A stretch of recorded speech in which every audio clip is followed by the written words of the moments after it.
Tohtori Tolosen terveystuotteet.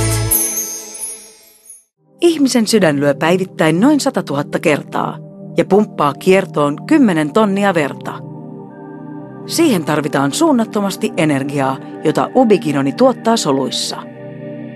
Ubiginoni, eli koentsyymi Q10, on vitamiinien kaltainen fysiologinen yhdiste, monipuolinen antioksidantti ja erinomainen ravintolisä. Ubiginoni on erityisen tärkeä sydämelle, mutta myös kaikkien solujen normaalille toiminnalle.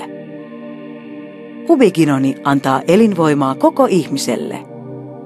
Ubiginonia on pieniä määriä ravinnossa, kuten lihassa ja maksassa. Myös ihmisen maksassa muodostuu ubiginonia, mutta muun muassa ikääntymisen myötä sen pitoisuus elimistössä vähenee.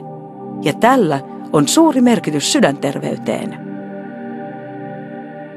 Tohtori Tolosen ubiginon päiväannos on 1–3 kapselia päivässä, jolla varmistetaan riittävä ubiginonin päivittäinen määrä. Lisätietoja tohtori Tolosen ubiginonista osoitteesta www.biovita.fi.